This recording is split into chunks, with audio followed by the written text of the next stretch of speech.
Hola, Rabino, ¿cómo está? Me da muchísimo gusto saludarlo. Estamos en un episodio más de Preguntas Incómodas al Rabino Moisés Chicurel y en esta ocasión hablaremos de Pesaj. Bienvenido. Gracias, un gusto como siempre. Gracias, empecemos.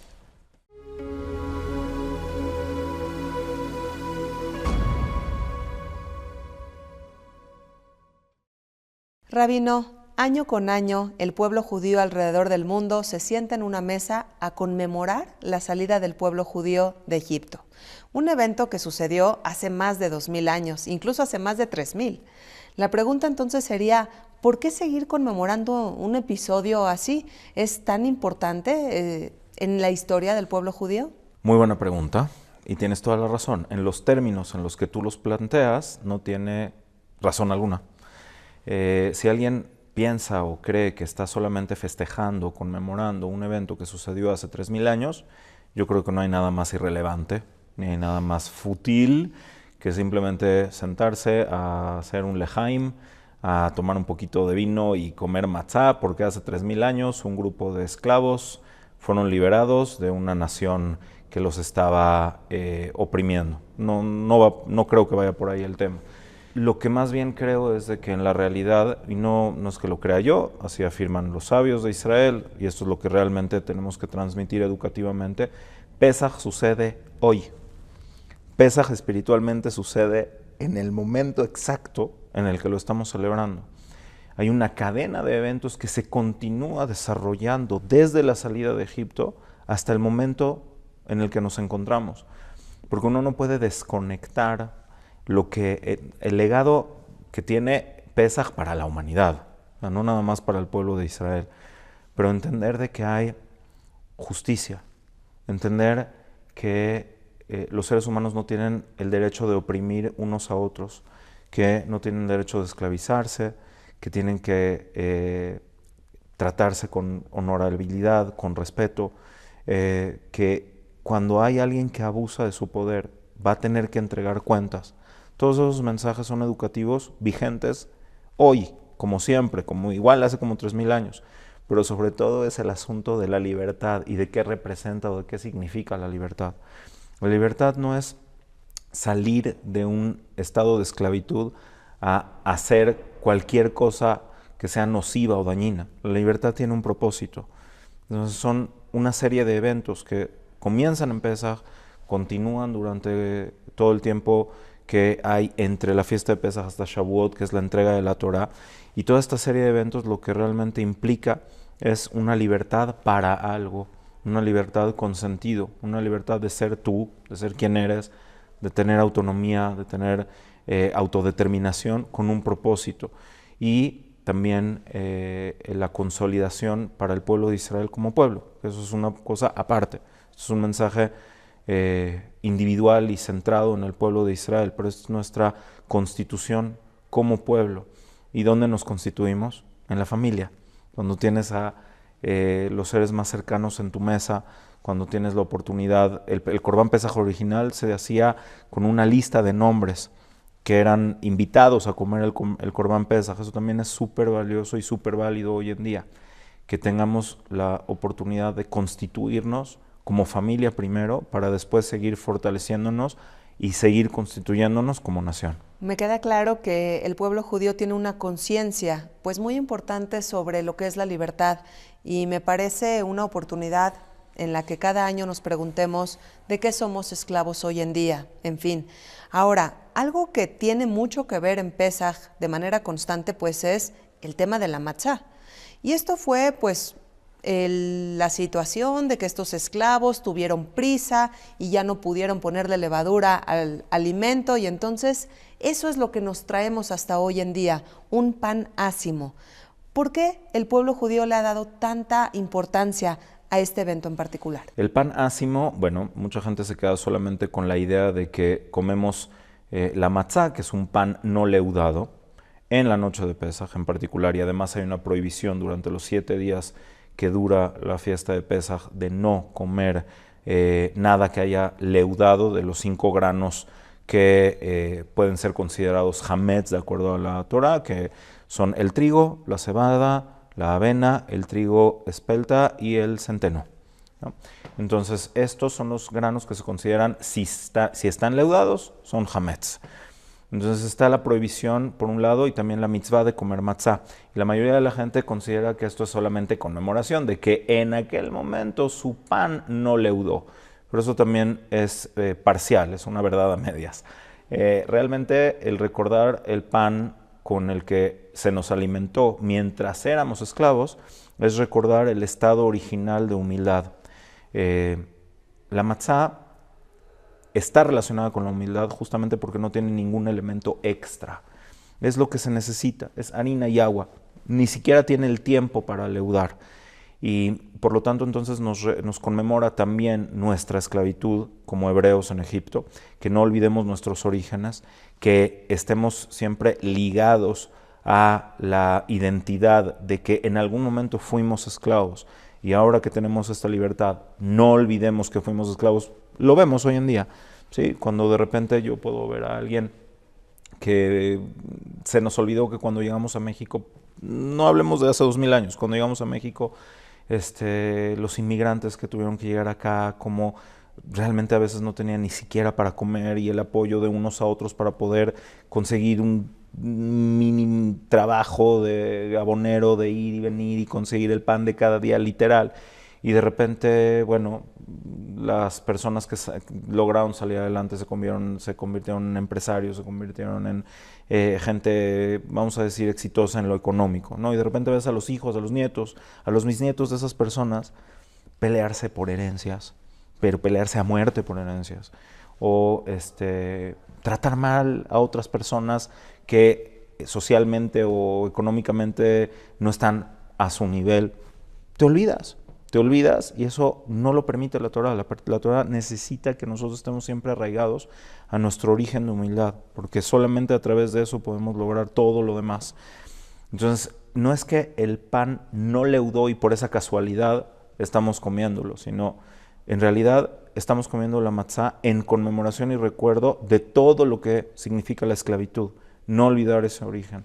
Ahora, también está la parte donde, de facto, cuando salieron a la libertad, el pan no leudó. Ahora se entiende muy bien los dos significados de esto. Por un lado es que cuando las cosas se dan y cuando ya vas a salir a la libertad, aunque tardó siglos en darse eso, cuando pasan las cosas pasan y pasan rápido. ¿Ok? Entonces, Yeshuat Hashem Kerefain.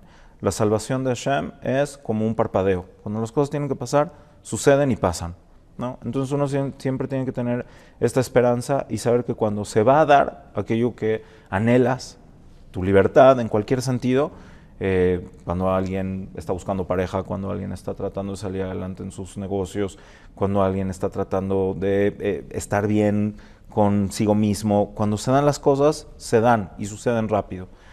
Entonces por eso también ese pan no leudó. Y por último, que esto también es una enseñanza muy importante, es imagínate lo incongruente que sería que después de salir de toda esta situación de humildad y de lo básico, lo elemental, inmediatamente después de eso lo que haces es buscar lo innecesario y lo extra.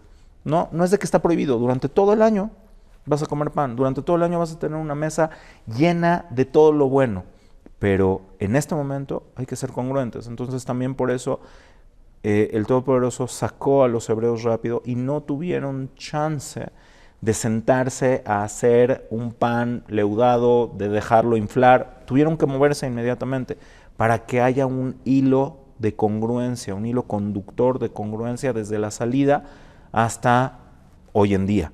Entonces no es conmemorar que no les dio chance, es conmemorar que cuando las cosas suceden rápido, conmemorar y no olvidar los orígenes de la humildad y ser congruentes en lo que sucede en el momento. No conmemorar de una manera completamente incongruente, por ejemplo, la libertad o la independencia de cualquier nación.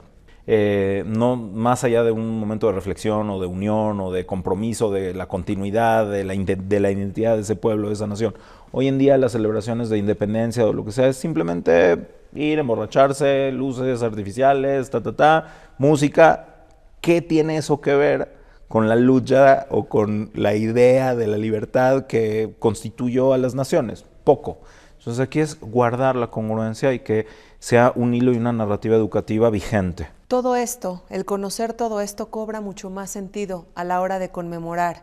Ahora, el Seder de Pesaj, Rabino, inicia, a veces hay personas que lo leen la Agadá en español. ¿Esto es posible y es permitido desde el punto de vista lágico, es decir, desde la ley judía? Correcto. Bueno, la noche de Pesaj tiene un orden al cual se le llama Seder. Este orden, este Seder, estaba vinculado con toda una serie de mitzvot que se hacen esta noche. Y además de eso, una de las mitzvot de la noche es contar y relatar la salida de Mitzrayim. Entonces los sabios de Israel en la época romana establecieron varias pautas para que esto fuera pues fluido. Increíblemente hoy en día lo podemos ver como algo pesado, pero a ellos lo que les interesaba era que hubiera una narrativa fluida, que hubiera también una forma fluida de cumplir dentro de los 15 pasos del Seder, del orden de Pesaj, con todas las mitzvot y que no se nos fuera a pasar ninguna de las mitzvot, de los deberes que se deben de hacer esta noche. Entonces plantearon lo que hoy en día llamamos el Seder de Pesaj junto con la Agadá. Ahora, lo más importante del relato de la salida de Mitzrayim es que se entienda. Lo más importante del relato de la salida de Mitzrayim es que tenga un significado y que tenga un impacto. Esto es un ejemplo de esta, a veces, religiosidad inconsciente, superficial, que a veces le damos una importancia a recitar algunas frases en hebreo o en arameo como si eso fuera lo central, como si por recitarlas en un idioma que a lo mejor ni siquiera entendemos, pensamos que eso es lo que le da la energía, y no. Nosotros hicimos una Agadá de Pesaj el año pasado, la publicamos el año pasado, la hemos repartido desde el Pesaj anterior y también en este Pesaj, justamente para que la lectura de la Agadá tenga un sentido. Es mucho mejor leerla en el idioma que tú entiendas y no nada más leerla. Si tú quieres participar, es mucho más valioso que tú participes con algo congruente y algo valioso a que simplemente le estés leyendo de una manera, entre comillas, religiosa, ¿no? Entonces lo que sí hay que seguir es el orden del Seder. Estas Agadot, como la que hicimos nosotros y muchas otras, incluyen también comentarios, incluyen ideas que te ayuden a ti a explayar y a abrirte y a que sea tu Seder. Entonces, lo más importante del Seder, además de cumplir lo técnico, es que tenga un sentido. Por lo tanto, si la razón de decir la Agadá se pierde al leerla en hebreo o al leerla en arameo original, por supuesto que hay que leerla en español o en el idioma que sea que se entienda. Pregunta interesante. ¿Desde cuándo el pueblo judío conmemora este Seder de Pesaj? ¿Se sabe eso? Desde la noche del primer Pesaj. Ininterrumpidamente hemos cumplido con la noche del Seder. La Agadá, que es la mitzvah de relatar la salida de Mitzrayim, durante la primera parte de la historia del pueblo de Israel hasta el segundo templo, quizás hasta el final del segundo templo, la Agadá se cumplía el relato familiar, cada quien se sentaba en su casa a relatar los versículos del libro de Shemot, de Éxodo, que narran la salida de Mitzrayim, con los comentarios espontáneos de cada quien, hasta que se estableció la Agadá, que tenemos hoy en día, se estableció como la base de la narrativa, pero nunca se pretendía que esa fuera la narrativa. Entonces es una base de la narrativa que, bueno, hay que entender que en aquellas épocas la gente literalmente se podía aventar 6 horas de Seder, ¿no? Relatando, cantando, contando, hasta que en la medianoche es cuando se comía, un poco antes de la medianoche, se comía la porción de la ofrenda de Pesaj que cada quien comía dentro de la familia. Y por ejemplo en Jerusalén, hoy en día también sucede un poco esto, pero en la época del segundo templo era una maravilla porque la gente salía justo a medianoche a cantar el Halel a los techos de sus casas y toda la gente estaba haciendo eso al mismo tiempo. Yo me vuelvo loco de imaginar cómo debe de haber sido ese momento. Pero entonces es una base, no es lo que se tiene que hacer a fuerzas.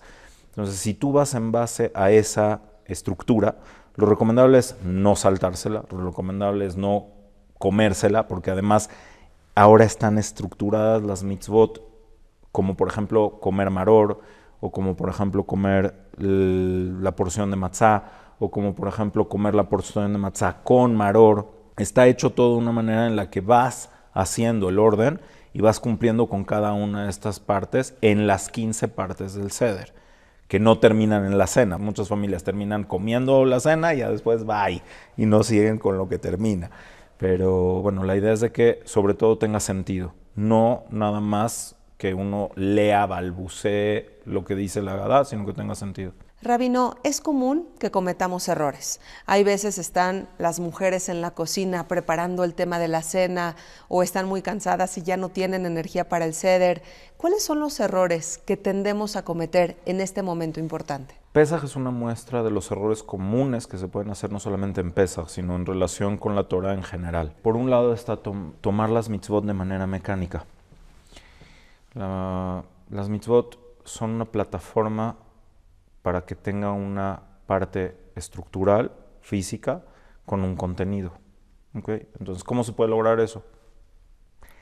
Si la noche del Seder es una plataforma educativa, entonces hay que enfocarse en lo educativo y no en lo técnico. Obviamente hay que prepararse.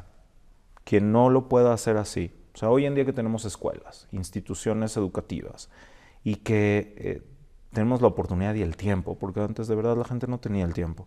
O sea, la gente trabajaba de sol a sol para poder comer cada día su pan de cada día, literal.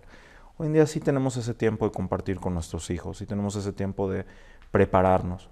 Tú, si eres papá, si eres mamá y vas a hacer un Seder, el principal error es llegar al Seder sin ningún tipo de preparación como papá o mamá para transmitirle a tus hijos de qué se trata eso. Y es lo mismo con el judaísmo en general. De repente tus hijos tienen 20 años y te hacen una pregunta acerca de su identidad o de su significado como judíos en el mundo y uno se queda así de, ¿qué le digo? ¿No? Bueno, ese es un error que no es el Seder, es toda la vida. Entonces, también otro error es el tema a veces de cuando hay gente que es observante o más observante.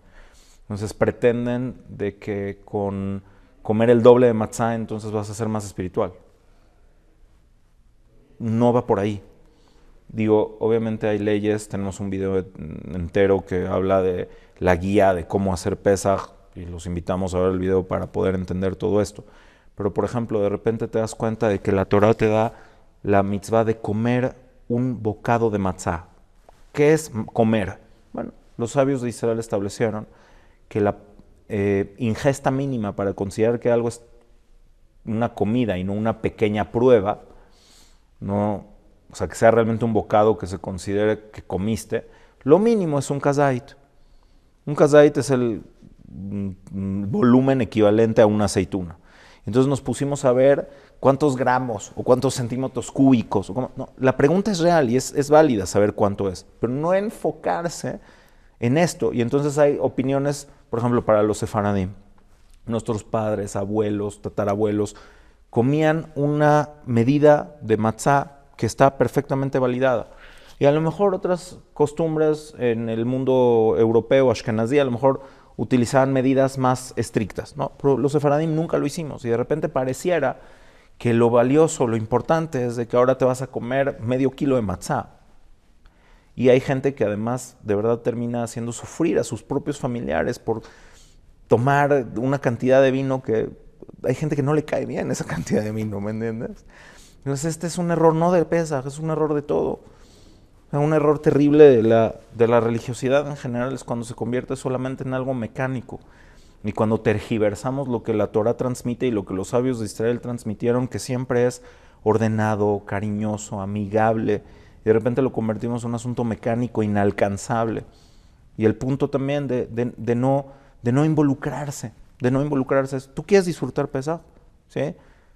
Pues estate ahí, disfrútalo. O sea, la gente va al Seder de Pesaj sin querer ir. Y están con el reloj, a ver a qué hora me voy, y a ver a qué hora acaba esto. Pues, ¿para qué vas? No, es en serio, claro. ¿Para qué vas?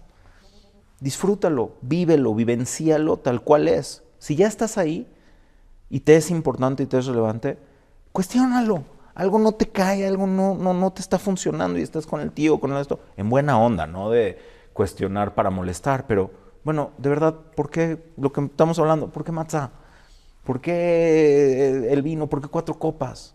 ¿No? ¿Por qué tenemos que poner todo en una charola de una forma específica o especial?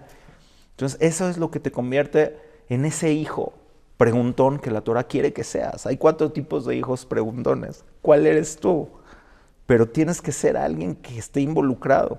Y si eres aquella persona que no te involucras y no preguntas y no estás interesado, tus papás tienen ese deber de involucrarte, de hacerte parte de. Entonces, los errores del ser no son los errores del ser, son los errores del judaísmo en general. El observante, el religioso observante mecánico que pierde el sentido de profundidad, es un error, no en Pesaj, es un error en todo. La persona que está apática, que no tiene interés, que no quiere estar ahí, bueno, si vas a estar por la razón que decidiste estar, porque quieres no hacer sufrir a tu abuelita, ¿no? De que mi nieto ya no vino al... Bueno, vas a estar ahí. Entonces, y en la vida en general, hay que aprender a estar donde estamos y ser quienes somos y relacionarnos con la persona con la que estamos en ese momento y no estar en otro momento, en otro lugar.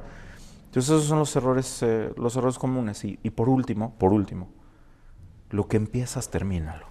Claro. Lo que sea, y es otro error que no es para el ser de Pesaj, es para toda la vida. Hazlo bien, termínalo, comiénzalo, disfrútalo, termínalo, te van a dar ganas de volverlo a hacer. Ojalá que, bueno, fuera de Israel, que tenemos 2 noches de Pesaj, entonces como que, bueno, la segunda noche es como, ¿y ahora cómo le hago para que esto vuelva a tener ese impacto, no? Pero en Israel sí es solamente una noche al año. Entonces hay que disfrutarla, hay que vivenciarla, hay que vivirla y tratar siempre de encontrarle el fondo a las cosas, no nada más la forma, estando involucrados y estando donde estamos. Claro, la responsabilidad cae en cada generación. Si esto lleva más de 3000 años haciéndose y haciéndose bien, no seamos nosotros los responsables de convertir esto en algo automático o en un deber ser solamente. Rabino, para finalizar, hay muchas diferencias entre Ashkenazim y Sefaradim a la hora de llevar a cabo esta fiesta. Las leyes dietéticas están a lo largo de toda la semana, no solamente el Seder de Pesaj. ¿Cuáles podríamos decir que son las diferencias principales entre Ashkenazim y Sefaradim y sobre todo el por qué? Quizás una de las mayores diferencias es que los Ashkenazim y muchos Sefaradim, no todos, pero muchos Sefaradim, además de no comer los granos prohibidos por la Torah en Pesaj, también nos abstenemos de comer granos que, aunque no son hametz, o se almacenan con hametz, o se usan para hacer harinas y masas como el hametz, entonces, o que pudieron haber estado mezclados en algún momento con hametz y tienen estas comparativas. Por ejemplo, el maíz, ¿no? Los judíos provenientes de Oriente simplemente revisan bien el maíz, que no tenga ninguna mezcla de trigo o de cebada o lo que sea, y comen el maíz, tortilla, arroz, ¿no? Entonces los ashkenazim no comen todos estos pequeños granos que se llaman kotniot o kitniot. Los sefaradim que venimos de Turquía o de Grecia o de los Balcanes, norte de Marruecos, no comemos arroz y no comemos granos secos que pudieron haber estado almacenados con otros granos, pero sí comemos, por ejemplo, chícharos frescos, habas frescas. Entonces, todo esto es porque en Pesaj queremos dar una noción de que le echamos un poquito más de ganas, ¿no? Pero en otros lugares donde esto en algún momento pudiera ser una complicación, entonces está permitido. Nosotros y los ashkenazim tampoco argumentamos que eso sea una prohibición bíblica, por supuesto que no, pero tratamos siempre de empezar como dar una muestra de que tenemos un cuidado un poco más allá, porque es muy importante. Otra diferencia importante también tiene que ver con cómo acomodamos las cosas en el Seder. Como nosotros seguimos los sefaradim, seguimos el orden cabalístico establecido por el Arizal, en cuanto a que cada elemento de la charola de Pesaj tiene una representatividad cabalística que es muy extensa, y los ashkenazim siguen otro orden que es más en base a la época de los Geonim, que no tiene este significado cabalístico tan marcado, y también, por ejemplo, para utilizar carpaz, que es esta verdura que mojamos en agua con sal, nosotros utilizamos apio, ellos a veces utilizan papa o cuáles son las verduras que utilizamos como hierbas amargas, también ahí hay diferencias, pero es más de tipo de costumbre, más de tipo de qué es lo que cada quien estuvo o tuvo a la mano en su momento en los países de donde provenimos, en el largo exilio que tenemos.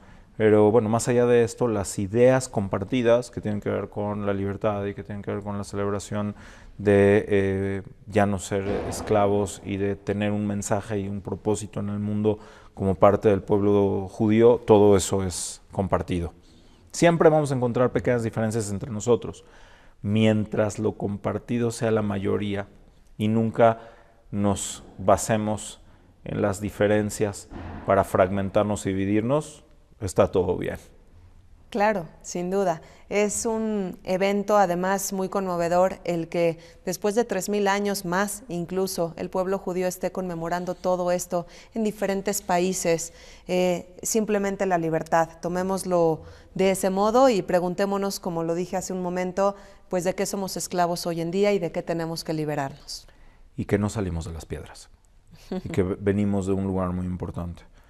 Y que queremos que nuestros hijos y nuestros nietos tengan ese mismo vínculo que tuvimos con nuestros abuelos y bisabuelos. Yo estuve en la mesa de Pesaj con mi abuelo y hay momentos, aunque él falleció cuando yo era muy chiquito, hay momentos que no olvido. Y sé que él también lo vivió así en la casa de sus abuelos y sus abuelos así lo vivieron en la casa de sus abuelos. Entonces imagínate, solamente en un salto de unas cuantas generaciones sabemos que estamos cantando los tonos y estamos probando los sabores de hace 400, 500, 1000 años, literalmente.